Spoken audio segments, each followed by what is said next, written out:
if you haven't read Curt Schilling's blog post and what happened to his daughter, it's sad and shocking and disgusting and just about every emotion you can feel. It's like the internet went to a new low, even for the internet. And I went and reread the blog last night, and Curt Schilling is on the phone with us right now, and I sure appreciate you taking a minute to chat with us, Curt. My pleasure. It's and I'm sorry that this happened. Well, yeah, I mean, again, you don't have to be. I appreciate that, and I've gotten a lot of that.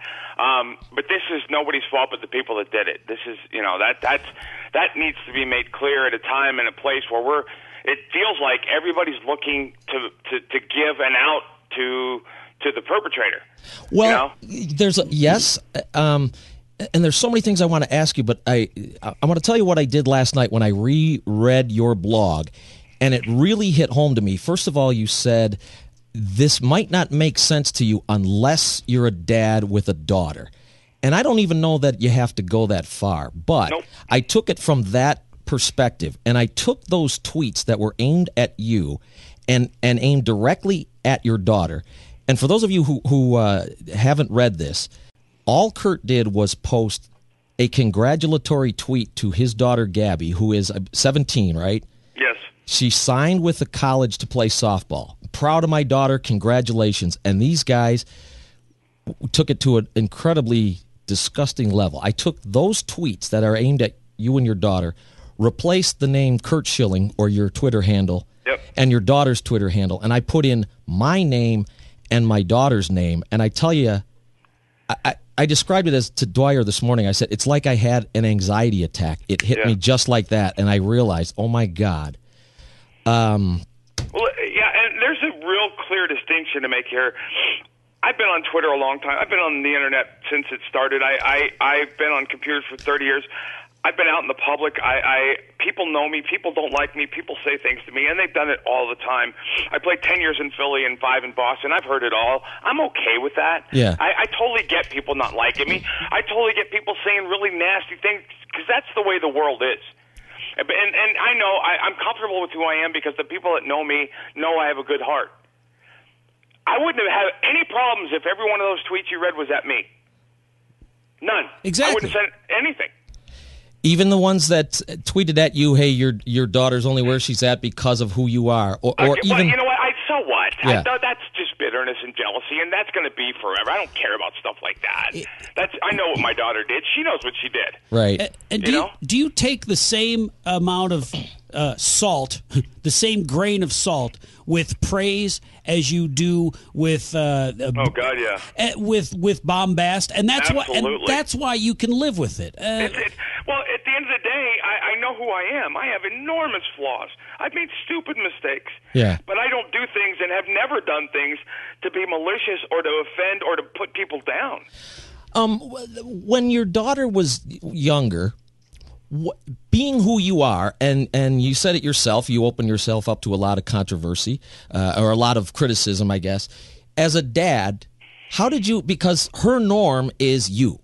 Her norm is, I guess, in a weird way, she might see everybody's dad is somebody famous and everybody's dad has accomplished. So what do you say to her to explain, hey, honey, this is not the way the world is. Not everybody's dad. So what did you tell her about the internet? I don't tell her anything any differently than any dad for this reason. It's just like, you know what, you tell the kid, the newborn, don't put your hand in the fire. Yeah.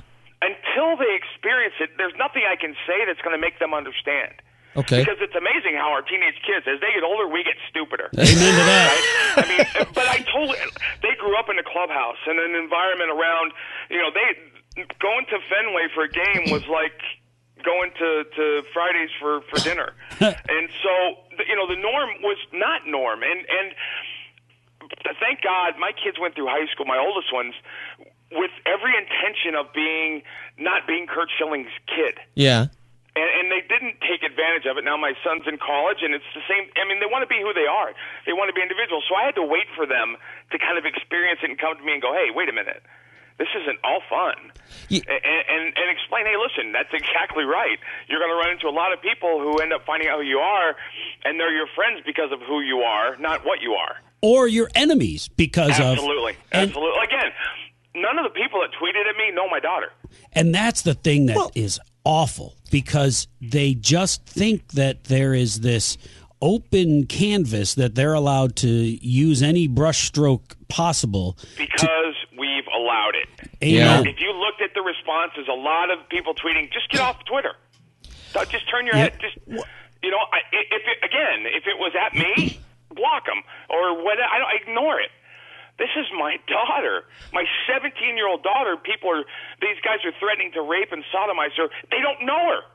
They just don't like me. And again, that's fine if they don't like me. But here's the other thing. It's a crime. Yeah. It's a crime. It's not, there's no gray area. I posted a link to the federal statutes. It's a crime. Yeah. And against a minor. So, and then people are like, oh, you're going to ruin these guys' future. No, I'm not. I didn't do anything. They did. Yeah, yes, Curt. When I read your blog, I first of all, as a dad and as a writer of blogs, I commend you for your incredible control. Well, let me tell you, that was edition number 4,000. I'm sure it was. Michael's was going to ask. It started out as a blog saying, I'm getting in my effing car, I'm driving there, I'm going to kill him. Yeah, and every dad would go, yeah. But let me. Where did you have the presence of mind? Because you have a hell of a platform. People who love you or hate you, they follow you, and that's important to a guy who makes his living based on an audience. And I think, how did you have the presence of mind to include those links? Because that was I'm a dad. It was That's crucial. why. I'm a dad. I have boys, and my boys do and say stupid things, and I'm always terrified of them saying things on the internet. Yeah. But at the end of the day, I don't know that this generation has fully grasped the repercussions of doing what they do. The links that Dwyer is referring to in Curt Schilling's blog post are links to stories about just people you'd never even heard of who were cyberbullied for one reason or another and took their own lives. They committed suicide, and it's story after story after story after story, and it's sad. And it's not a turn the page offense anymore. Yeah. It's and people I'm sure you've heard it, I'm sure you've thought it, and I'm sure there are listeners who are thinking the same thing. I'm just going to get off the internet, or I'm not going to let my kids do the internet. Well, I got a newsflash. That's the real world now. Yeah. That's where our kids are growing up. That's where they're going to live. And what a sad comment it is that a dad, take off the Red Sox jersey, a dad can't even congratulate his own daughter in a public way without somebody directing the C word at her for no reason. And you know what? They don't know her. And you know what? They don't know you. No.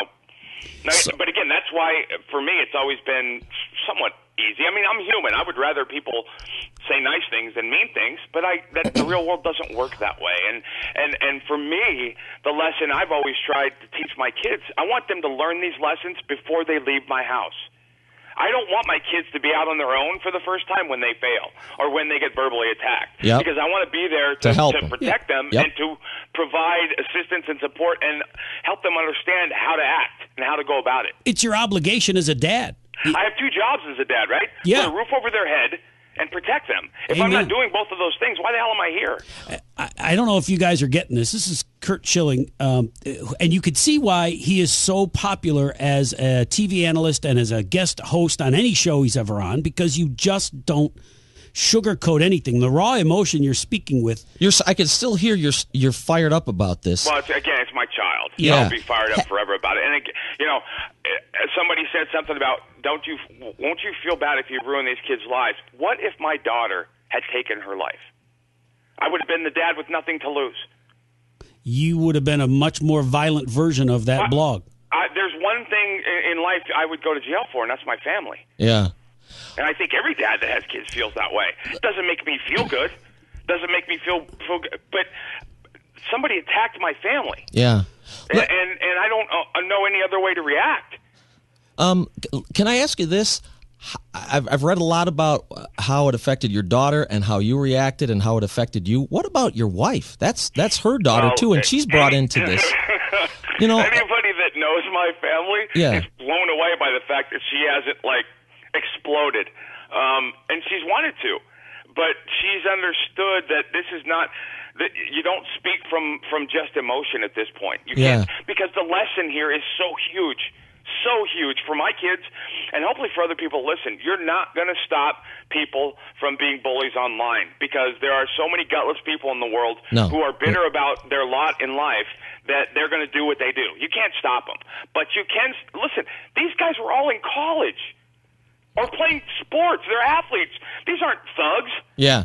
You know, that's the thing. This is the 17, 18, 19-year-old kid down the street. And my question to them is, why would you ruin a $140,000 scholarship with 140 letters? Yeah. Wow. Because it happened. There were kids that have been suspended, and there were kids that have been expelled. And because talking about rape to a minor is not a joke. I read part of it, how some of them have reached out to you and tried to apologize. Yep. What kind of response have you got in defense of these kids? Like, who has tried to talk, hey, man, you got to back off. They're just kids. Have you gotten that? I've gotten that from people not associated with these kids. Okay. And to be very clear, I gave everyone that did something that I felt was way, way over the line a second chance. I gave them a chance to recant. I gave them a chance to stop. And a bunch of them deleted it and said, you know what, I'm sorry, that was so stupid. And that's exactly what you expect and hope. The ones that I pursued, the ones that I found, are idiots that didn't. Didn't stop. Those are the ones who doubled down and said, "Bring it, bring it, Schilling. Let's see if you got the guts to take me down." Yep. And oh man, it's so. I'm feeling your frustration, and it's such on a much smaller level. I think about how Dwyer and I are both dads. We both have kids, and before we open ourselves up to this by talking about our families. If my daughter came to me and said, "Dad, don't, God, you're going to embarrass me. Don't talk about this on the radio," I would cave. Honest to God, if I was my daughter, we're at that point right now, and I totally get it. She wants this to go away now, and I don't blame her for a second. Yeah. Because when this happened, again, this was one of the most exciting days of her life. When this happened, she was devastated. She thought she wasn't going to be able to go to the college because people there were saying things about her. She thought, her life was, and when you're that age, social circles are everything. Right. And I tried to explain to her, and I continue to try to explain to her, and to anybody I speak with, don't live your life based on people's opinion of you that you don't know. Right. You're never going to know these people, never meet them. That doesn't make it easier, especially when you're 17. I totally get that. But if you think that through, it's total logic. And how much of the pain that your position in media, in the world, on the internet, because you partially, and I know this is a bad way to phrase this question, your position was partially responsible for this awful thing, not because of anything you did. No, listen, my position was 100% responsible for it, because if I'm Joe Smith from Nowheresville, Iowa, no one says anything. No one cares. Yeah. This is all directed at me. Yeah. And that, again, if it was directed at me and used my name, this never happened, because I get this stuff all the time. Right. We were earlier this morning. I'm searching for an explanation why this happens, and this is the only thing I can come up with. And again, it's not a justification. It's just kind of the thought process. I am the biggest fan in the world. I go to every game. I have all the jerseys. I have the best seats, and I'm the guy who heckles the players. Everybody has to out-fan the other biggest fan, and it gets to the next level. I'm calling out the players. I'm running out onto the field. I'm going after the retired players. I'm going after the retired player's daughter, because nothing shocks anybody anymore. You know? If you pay attention to any part of this, a lot of it has to do with my political stance, what I believe in, and I get it. We're in a very politically divisive world, but at the same time, those guys with those 400-pounders with the beer and the bleachers that are saying things, the minute you turn and look at them, they shut up. Yeah, but I don't think it's just because of your politics. Listen, it's not. Absolutely not. I'm just saying. A lot of the vitriol that I get online is over that, and I totally get that. But here's the reason they do it. I'll tell you why. Number one, everybody says they do it because we give them attention. They do it because there are no repercussions. They can get away with it. They think they're anonymous. Yeah. I mean, again, the fact that people people have taken their lives over this, and that's a 1 or 2 day story is stunning to me, because this is the new street corner for our teenagers. Yeah. This is where they hang out, and they do and say all the things you don't want them to do and say as a parent, but that's what happens, and you get over that. This stuff here, this is the stuff that has to stop, and you don't have to be a celebrity. You don't have to have money to find these people. The only people that want to remain anonymous on the internet are people that wouldn't stoop and do this stuff. They're not staying anonymous to make this kind of stuff happen. They're staying anonymous because, like Anonymous, they want to bring down ISIS. Yeah. So they want to stay anonymous. This is college, high school kids who incredibly haven't thought about the fact they posted pictures of themselves online for years. They've said things for years. They have Facebook accounts. I knew where these kids worked. I knew where they went to school. I knew who their family members were. I knew what teams they played on. I knew everything about every one of them that I went after in an hour. Amazing. I got to ask you this question, and I hope it doesn't piss you off, because I respect you as a player and as a person. Mm-hmm. As a player, you beat the crap out of my Cardinals, but the way you did it was so great, and the way you took a stand against steroids was to me the only voice of reason in that whole debacle. And I love that you never back down. I love that former players on the Red Sox still hug you on live broadcasts because they respect you. And I do too. But let me ask you this. Before February 25th, what was your interest in or your stance on cyberbullying? I had never, ever given it deep thought. In the sense, I've always been on the internet, and I've always gotten a ton of stuff, threats, and I've never, ever taken it seriously because I've never, ever had to worry about it. I was kind of, I would say I came into this conversation at about 180 miles an hour. So you're taking a stand. If Oprah was still on the air, there would be two different scenarios. You could have been that dad who's on Oprah holding a picture of the only thing he has left of his daughter, or you could be there sitting next to her because you did take a stand. Did you face that crossroads, I guess? Never thought about it. Okay.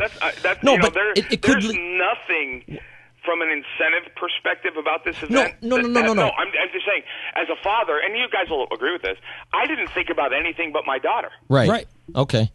And it's funny because it's something that on February 24th was like it was a pain in the ass to you, people who would comment on crap. I'd read about it. And then I read about other people and their lives changing forever. And my wife and I talked about, that pit of the stomach feeling that something happened to your child that someone else did.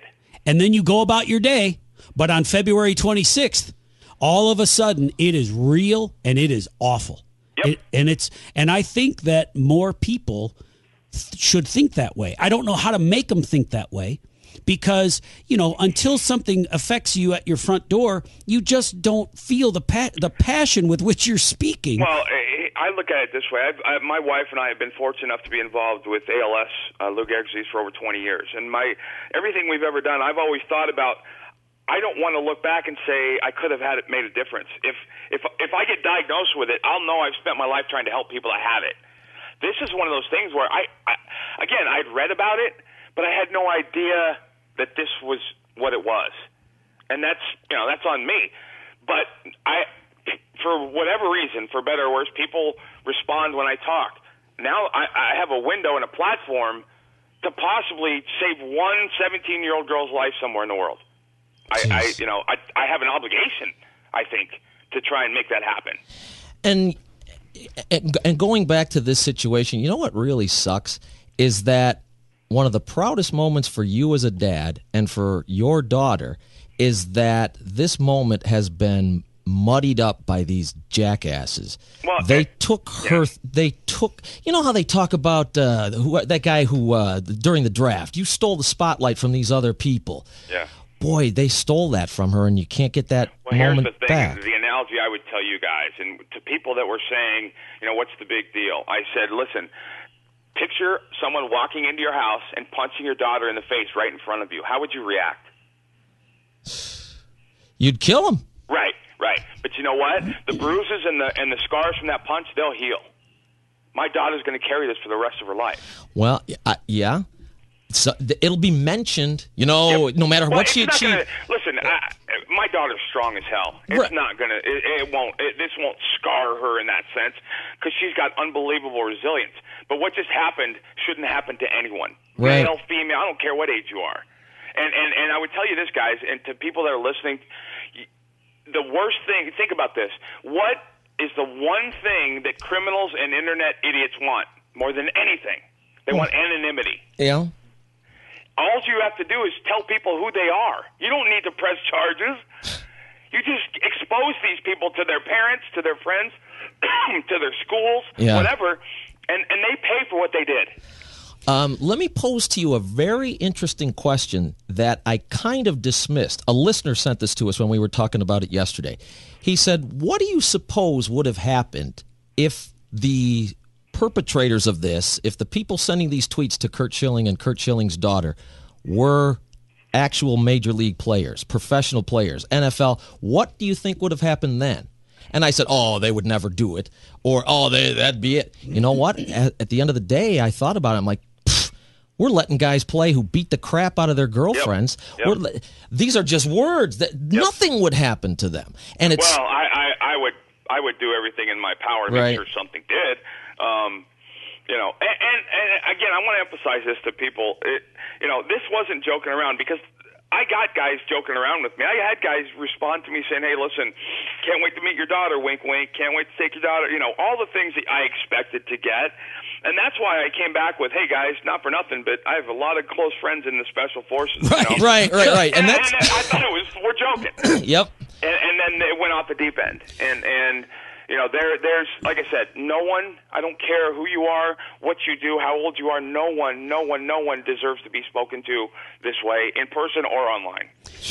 You can see, you can read Curt's blog at twodorks.com, but I'll tell you what you should do is you should go to WordPress and you should look up 38 Pitches because every blog you write has this same kind of honest approach. I'm enamored by your writing style because you just are a great communicator, and thank you. I wish I could do it better. I wish I could do it like you. I'm so pissed at you because not only were you a great pitcher in the major leagues and you beat the Cardinals, but you also have this ability to communicate by cutting through crap. And God, I wish I could do that too. And I don't know if it's good or bad, but it comes from not being afraid to stand up for what I believe in. And in the sense that I'm okay being wrong.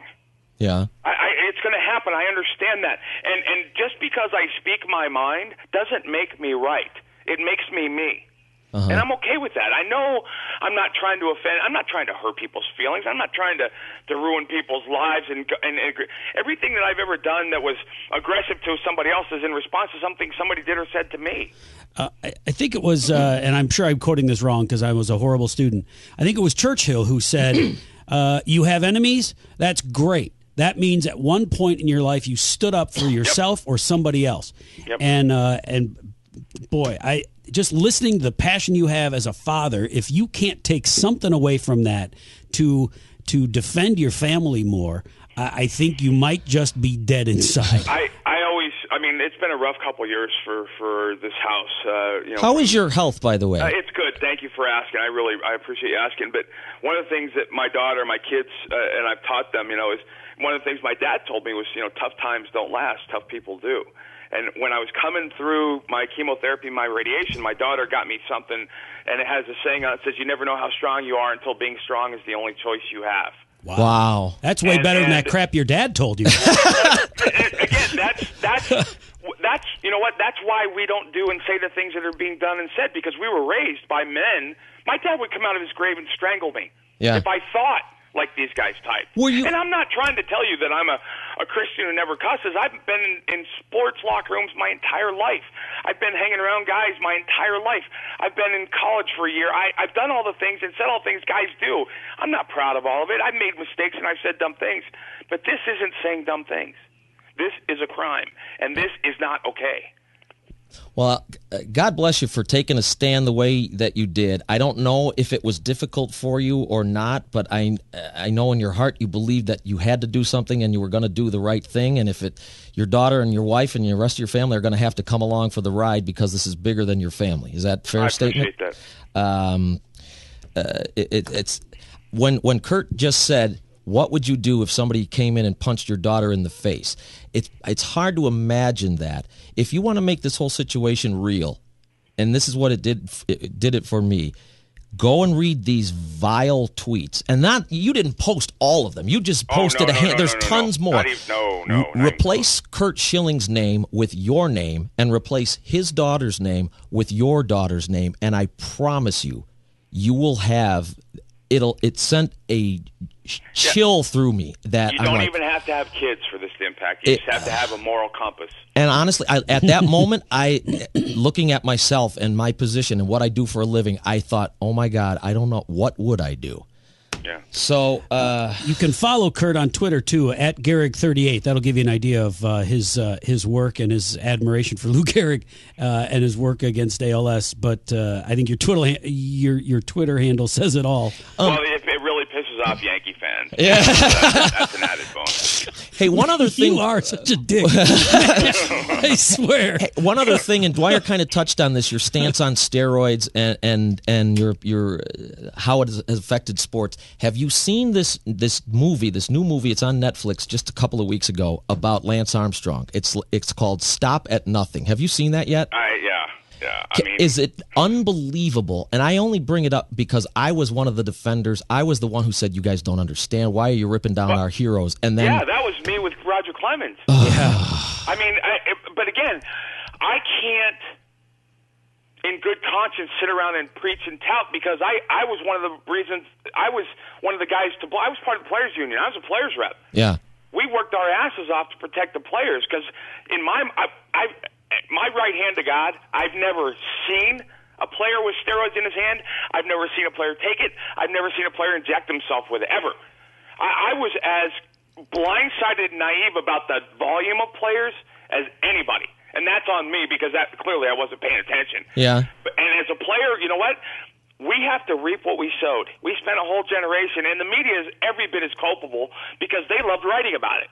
They loved the Sosa McGuire thing. That filled up millions and millions of pages of newspapers and magazines, and we all got caught up in it. Yep. But ultimately it's the player's fault. I'm going to be associated with the steroid era for reasons that are on me and guys that made stupid mistakes. But the parallel between that movie and the reason I brought it up, the Lance Armstrong movie, and your current situation is I see you as the Betsy Andrew in that she was the one risked her relationship with her husband's career by doing the right thing, by saying what needed to be said, and to hell with whatever happens. It's just not right. And I think that's the feeling that you had when you went forward with this. And well, I guess the easy way to ask this question is, to the fathers out there, to the parents out there. It doesn't have to be a father, but you don't want to look back after your kid has taken their own life and say, I could have made a difference. I could have done something different. Yeah. I can't even comprehend that.